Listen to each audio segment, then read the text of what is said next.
ये हरियाणा की धरती है, महाभारत की धरती है। भगवान श्री कृष्ण ने यहीं पे भगवत गीता का उद्देश्य दिया। यहीं से एक संदेश हमेशा के लिए यहाँ से उठा, न्याय का संदेश। वो संदेश जिसने हमारे धर्म को बनाया, हमारे देश को बनाया, हमारे संविधान को बनाया। नमस्कार दोस्तों, कैसे हैं आप सब। आशा करता हूं आप सभी सुखी व स्वस्थ होंगे। दोस्तों, जैसा कि आप सभी जानते ही हैं कि कांग्रेस की हरियाणा में विजय संकल्प रैली शुरू हो चुकी है और दोस्तों ये 30 सितंबर से लेकर 3 अक्टूबर तक चलेगी। दोस्तों, आज रैली का पहला दिन था और पहले दिन की खास बात यह रही कि राहुल और प्रियंका एक साथ दोनों मंच पर आए। दोस्तों, कांग्रेस की यदि बात की जाए तो ये दोनों नेता कांग्रेस के फायर ब्रांड नेता हैं। दोस्तों, गांधी परिवार कांग्रेस के लिए कितना मायने रखता है, आज की इस रैली से आपको दिख ही गया होगा। दोस्तों, राहुल और प्रियंका ने एक साथ मंच साझा किया और दोस्तों लोकल लीडर्स और अपने कार्यकर्ताओं का हौसला बढ़ाया। दोस्तों आइए सबसे पहले बात करते हैं प्रियंका गांधी ने अपने भाषण के दौरान क्या कहा। दोस्तों, प्रियंका गांधी ने सीधे सीधे भारतीय जनता पार्टी पर हमला बोला। यह कहा कि आप अब नए वादे कर रहे हैं, पिछले 10 साल में जो वादे किए थे उन वादों का क्या हुआ। दोस्तों, प्रियंका गांधी ने बेरोजगारी के ऊपर जमकर हमला बोला। दोस्तों, सबसे पहले तो उन्होंने महंगाई को आड़े हाथों लिया। दोस्तों, जरा सुनिए महंगाई के ऊपर प्रियंका गांधी ने क्या बोला। मिला है आपको इस सरकार से सिर्फ बड़ी बड़ी बातें, और मुझे ताज्जुब होता है कि बड़े से बड़े प्रधानमंत्री भी यहाँ आते हैं, वही पुरानी बातें कह रहे हैं जो 10 साल पहले कही। आज वादे कर रहे हैं कि वो ये करेंगे, वो करेंगे, एमएसपी करेंगे, रोजगार दिलवाएंगे। अरे 10 सालों में क्यों नहीं किया? 10 सालों में किसानों की सुनवाई क्यों नहीं हुई? नौजवानों की सुनवाई क्यों नहीं हुई? जवानों की, पहलवानों की सुनवाई क्यों नहीं हुई? महिलाओं की सुनवाई क्यों नहीं की? जो महंगाई के सामने तड़प रहे हैं, जूझ रहे हैं महंगाई से, एक छोटी सी चीज खरीद नहीं पाते हैं। त्योहार आते हैं, घबराहट होती है। घर में कोई बीमार पड़ता है, घबराहट होती है। फीस भरनी पड़ती है, घबराहट होती है। और ये लोग वही घिसी पिटी बातें जो 10 सालों पहले उन्होंने आपसे की थी, वही बार बार दोहराते रहते हैं। कोई नई स्कीम इन्होंने निकाली आपके लिए? एक स्कीम निकाली, ये जो परिवार वाला आईडी कार्ड है, ये है इनकी नई स्कीम। परिवार पहचान पत्र कहते हैं, ये परिवार परेशान पत्र बन गया है। इसके लिए भी आपको परेशानियां ही झेलनी पड़ रही हैं। इसके अलावा कुछ नया नहीं लाए हैं। आपको मजबूत करने के लिए, आपके भविष्य को उज्जवल करने के लिए, आपको सम्मान देने के लिए। दोस्तों, फिर प्रियंका गांधी ने अग्निवीर के ऊपर बात की। दोस्तों, अग्निवीर एक ऐसी योजना है जो भारतीय जनता पार्टी के द्वारा अपने पिछले कार्यकाल में लाई गई थी और उसमें शहीद का दर्जा नहीं मिलता और ना ही शहीद होने वाले अग्निवीर को पेंशन मिलती है। दोस्तों, हालांकि राहुल गांधी अग्निवीर के मुद्दे को कई बार उठाते रहे हैं, लेकिन प्रियंका गांधी ने भी इसको जोरदार तरीके से जनता के सामने उठाया। और दोस्तों, प्रियंका गांधी का सबसे बड़ा करारा प्रहार यह था कि भारतीय जनता पार्टी ने हरियाणा में बेरोजगारी की महामारी ही फैला दी है। दोस्तों, हरियाणा का युवा अब हरियाणा से पलायन कर करके दूसरे राज्यों में जा रहा है, दूसरे देशों में जा रहा है। दोस्तों, हरियाणा के लिए कितना दुर्भाग्यपूर्ण है दोस्तों कि यहां पर इतनी ज्यादा बेरोजगारी है। और दोस्तों, हरियाणा के लोगों के लिए किसी भी तरह की कोई भी नई स्कीम नहीं लाई गई। 10 साल से सिर्फ वही धर्म की राजनीति की गई दोस्तों, वही पुराने घिसी पिटी बातें और लोगों की भावनाओं के साथ खिलवाड़ दोस्तों। तो प्रियंका गांधी ने भगवान श्री कृष्ण का उदाहरण देते हुए कहा कि ये वो धरती है जहां पर भगवान श्री कृष्ण ने भगवत गीता की रचना की थी और उसी भगवत गीता से समस्त संसार में कानून और संविधान का निर्माण हुआ दोस्तों।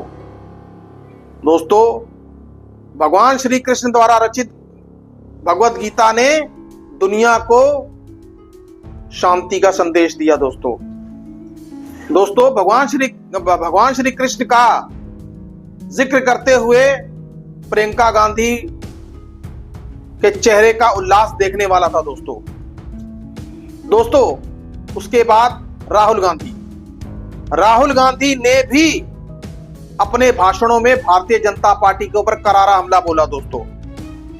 सबसे पहले उन्होंने किसानों के मुद्दे पे बात की। राहुल गांधी ने भारतीय जनता पार्टी के ऊपर हमला बोलते हुए यह कहा कि भारतीय जनता पार्टी कहती है कि हम 3 कानून लाए हैं। अरे अगर आप 3 कानून लेके आए हैं किसानों के लिए तो उन कानूनों का देश भर में विरोध क्यों हो रहा है? किसान सड़कों पर क्यों उतरा हुआ है? आपके कानूनों में आखिरकार ऐसा क्या था कि किसानों को सड़क पर उतरना पड़ा? राहुल गांधी ने सीधा सीधा ये कहा कि ये कानून किसानों की जेब से पैसा चोरी करने के लिए बनाए गए कानून थे दोस्तों। उसके बाद राहुल गांधी ने अनएम्प्लॉयमेंट यानी बेरोजगारी के ऊपर भी जमकर हमला बोला कि किस तरह से भारतीय जनता पार्टी ने हरियाणा में बेरोजगारी की महामारी फैला दी है दोस्तों। अग्निवीर उनके निशाने पर हमेशा से ही रहा। अग्निवीर योजना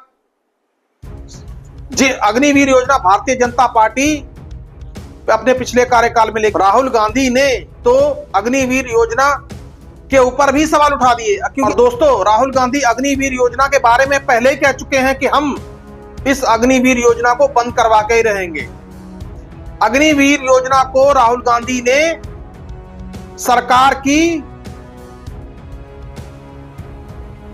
नाकामी बताया दोस्तों। उसके बाद राहुल गांधी गौतम अडानी के ऊपर हमला करना नहीं भूले।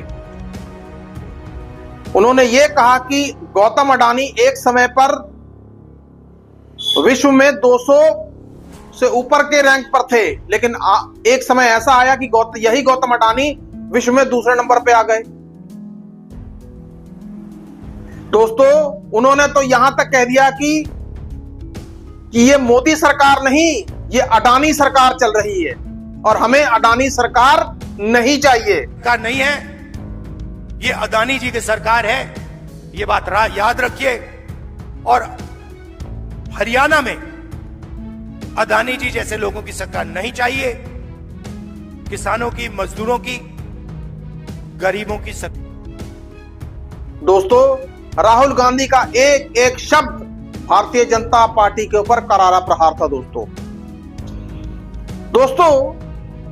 अब थोड़ी सी बात मैं और आगे करना चाहता हूं दोस्तों। हालांकि शब्द प्रियंका गांधी और राहुल गांधी के अलग अलग थे, लेकिन उन दोनों का मोटिव एक ही था दोस्तों। आपको याद ही होगा कि भारतीय जनता पार्टी ने कुछ दिन पहले यह कहा था कि राहुल गांधी और प्रियंका गांधी में आपस में नहीं बन रही। ये बात कब की है? भारत जोड़ो यात्रा की, तब केंद्रीय मंत्री अनुराग ठाकुर ने यह कहा था। और दोस्तों उसके बाद कुछ दिन पहले की बात है, ये तक भाजपा के प्रचार तंत्र में यह तक खबर फैला दी गई कि प्रियंका गांधी को हरियाणा और जम्मू कश्मीर की रैलियों में इस करके नहीं लाया जा रहा कि यदि प्रियंका गांधी हरियाणा में प्रचार करेंगी तो इससे रॉबर्ट वाड्रा के कथित भ्रष्टाचार के ऊपर सवाल उठेंगे दोस्तों।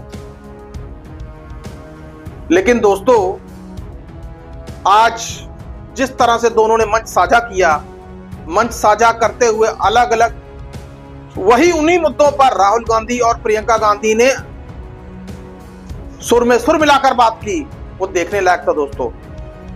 लेकिन दोस्तों यहां पे सवाल एक और है कि बात रॉबर्ट वाड्रा की ही निकली है। तो दोस्तों भारतीय जनता पार्टी के नेता श्री रविशंकर प्रसाद ने 2014 में मोदी सरकार बनने से पहले प्रेस कॉन्फ्रेंस की थी, उसमें लिखा था दामादनामा दोस्तों। और तब रॉबर्ट वाड्रा के लैंड केस में बहुत चर्चा हुई थी। लेकिन दोस्तों आज 11 साल हो गए हैं।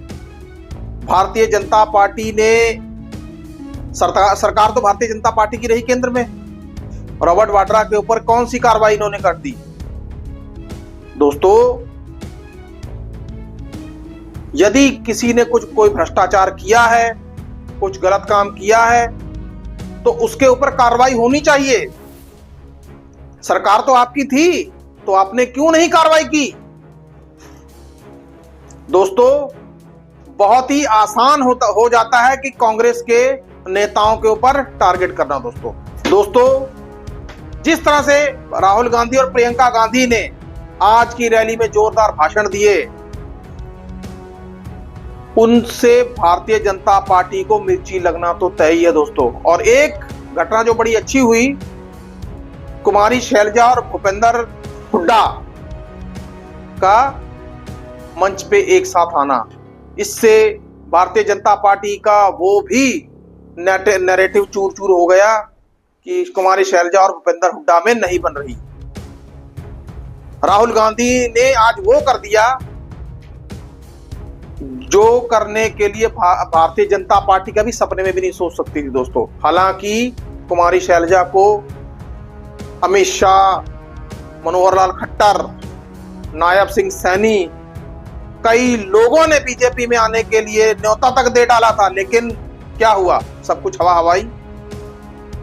दोस्तों मैसेज बिल्कुल साफ था कि राहुल गांधी अब हरियाणा में किसी भी किस्म की कोई ढील नहीं देना चाहते। वो हर कीमत पर भारतीय जनता पार्टी को सत्ता से बाहर करना चाहते हैं दोस्तों आज की रैली में भाई बहन की जोड़ी ने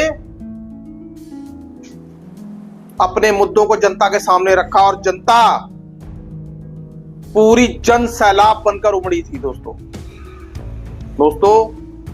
ये था हमारा वीडियो आज राहुल गांधी और प्रियंका गांधी की रैली के ऊपर। दोस्तों आपकी इस पर क्या राय है, कृपया कमेंट बॉक्स में कमेंट करके मुझे जरूर बताएं। सुखी रहिए, स्वस्थ रहिए। जय हिंद, जय भारत।